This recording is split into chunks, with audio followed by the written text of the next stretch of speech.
বরিশাল শহরে এক প্রসূতি মা একসঙ্গে ৫ নবজাতকের জন্ম দিয়েছেন।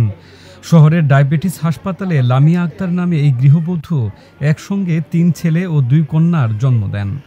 ২ কিংবা ৩ জন দেখা গেলেও একসঙ্গে ৫ জনের ভূমিষ্ঠের খবর ছড়িয়ে পড়লে গোটা বরিশাল শহর জুড়ে চাঞ্চল্য সৃষ্টি হয়। সোমবার দুপুরে ভূমিষ্ঠ হয় তারা। বাবা সোহেল হাওলাদার জানিয়েছেন, তাদের গ্রামের বাড়ি পটুয়াখালী। মুদির দোকানের ব্যবসা তার। গত ৪ বছর ধরেই চেষ্টা করছিলেন সন্তানের মুখ দেখার।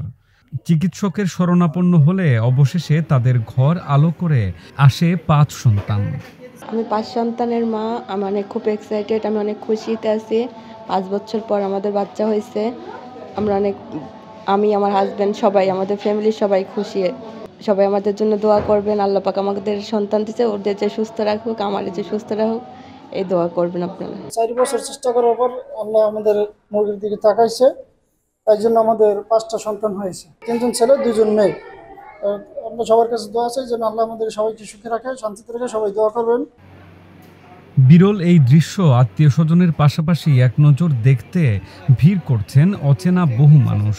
উৎফুল্ল আনন্দিত তাদের চোখ মুখ রহস্যে ভরা।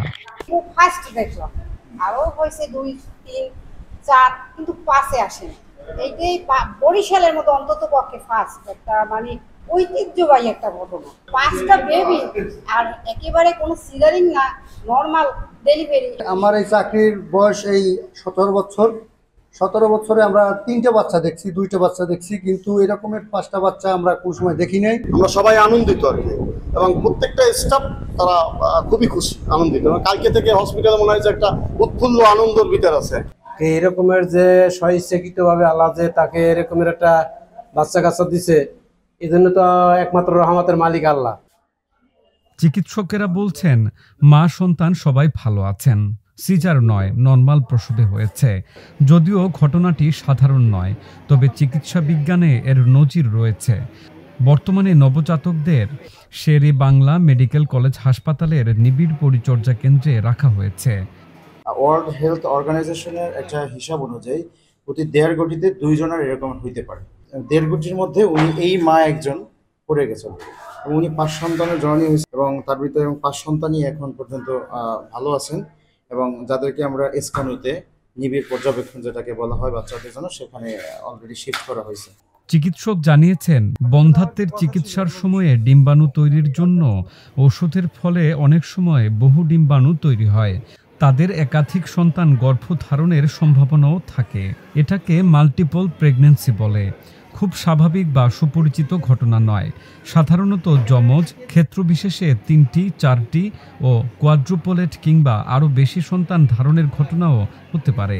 এটা হওয়ার মূল কারণটা হচ্ছে, যখন লম্বা সময় বাচ্চা হয় না, তখন তারা ওভুলেশন ইন্ডাকশন ওষুধ খায় এবং ইনফার্টিলিটির জন্য। সেক্ষেত্রে কি একসাথে হয়তো ৪-৫টা ওভাম চলে আসে, আর স্পাম তো থাকে অনেক, কয়েক কোটি স্পাম তখন করে। তো সেটি যখন ফার্টিলাইজড হয়ে যায়, যে কটা ফার্টিলাইজড হবে সেই কটা বাচ্চা হবে। নেগেটিভ ইফেক্ট তেমন কিছু নাই। এটা হচ্ছে যে আপনার আলটিমেটলি বাচ্চাগুলো নিউট্রিশন মেনটেন করাটা সবচেয়ে কঠিন ব্যাপার। কারণ একজন মা তো একটা বাচ্চাকে প্রস্তুত করে, 5টা বাচ্চা করতে পরিমাণ সাপ্লিমেন্ট দিতে হবে, ওইটাই বেশি কষ্ট। আদারওয়াইজ ইনশাল্লাহ সমস্যা হবে না। পরিসংখ্যান বলছে, প্রতি ২৫০ গর্ভধারণের মধ্যে একটি যমজ হওয়ার সম্ভাবনা আছে। তবে ট্রিপলেট বা 3টি হওয়ার হার প্রতি ১০,০০০-এ ১ জন। 4 জন হওয়ার হার আরও কম, প্রতি 7 লাখে 1 জনের। আর একসঙ্গে 5 জন, তা 50 লাখে 1 জন। তবে বর্তমানে বন্ধ্যাত্ব চিকিৎসার মাধ্যমে সন্তান নেওয়ার হার বেড়ে যাওয়ার কারণে এই সংখ্যা বৃদ্ধি পাচ্ছে। এর সুবিধা ও অসুবিধা উভয়ই আছে। এক্ষেত্রে থাকতে হবে চিকিৎসকের পরামর্শে।